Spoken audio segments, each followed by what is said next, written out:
پورا کھلا ہوا للی ان بلوم خلافت کا نظام پورا کھلا ہوا حضرت عمر کے دور میں نظر آتا. اسی وقت کہا تھا حضرت عمر نے رضی اللہ تعالی عنہ کہ اگر دجلہ و فرات کے کنارے کوئی کتا بھی بھوکا مر گیا تو قیامت کے دن عمر ذمہ دار ہوگا.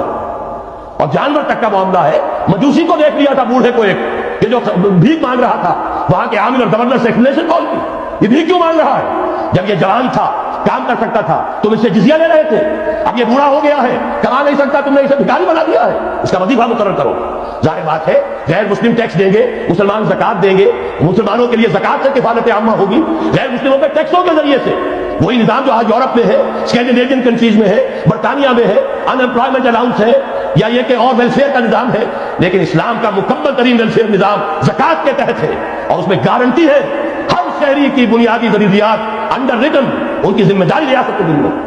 حضرت عمر ہی کا زمانہ تھا کہ لوگ اپنی زکات لے کر پھرتے تھے, لینے والا کوئی نہیں ہوتا تھا. اس کا بھی میں مسئلہ آپ کو سمجھا دینا چاہتا ہوں. میں نے تو عرض کیا تھا, میں تو مدرس ہوں, عوامی مقرر نہیں ہوں. میں تو چاہتا ہوں آپ چیزیں سمجھ کر شعور کا علم آپ کا جو ہے حاصل کر کے اٹھیں, لوگوں کو پھر پہنچائیں. یہ کیسے ہو گیا جبکہ زکات جو ہے وہ تو اسلامی ریاست میں نظام خلافت میں حکومت ہوتی ہے؟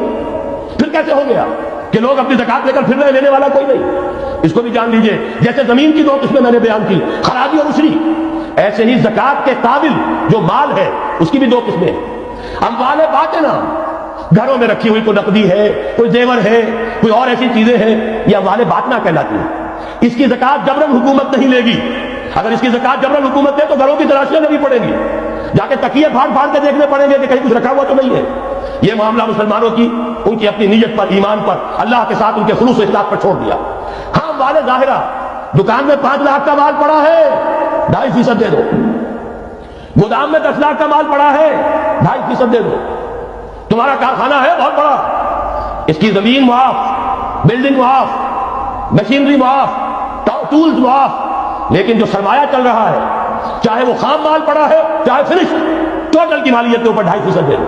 یہ ہے زکات, جس کو بدنام کیا ضیاء الحق صاحب نے. صرف سود جو ہے, سود والا جو صرف بینکوں کے اندر ڈپازٹ ہے, اس سے 2.5% لے کر اسے زکات قرار دے دی. حالانکہ وہ تو کچھ زکات نہ ہوئی, سود کا کمیشن ہوا, اس کے سوا کچھ بھی نہیں. زکات تو یہ ہے کہ ہر دکاندار, اور مجھے یقین ہے مسلمان دے گا. آپ اسے انکم ٹیکس جیسے لعنتی ٹیکس سے نجات دیجئے, جس نے اسے جھوٹ بولنے پر مجبور کیا ہوا ہے. یہ لعنتی ٹیکس ہے در حقیقت کہ جس نے ہر شخص کو جھوٹا بننے پر مجبور کر دیا ہے. ان کو ختم کریں. زکات تو مسلمان اپنے ایمان کے تقاضے پر دے گا, اور وہ دے گا, اور خوشی سے دے گا. یہ پورا نظام جو ہے اس کو اختیار کیا جائے زکات کے, تو پوری ویلفیئر اسٹیٹ, دنیا کے بلند ترین معیارات کی ویلفیئر اسٹیٹ قائم ہو جائے. جو حضرت عمر نے کہا تھا کہ کوئی کتا بھی بھوکا پیاسا نہ رہے.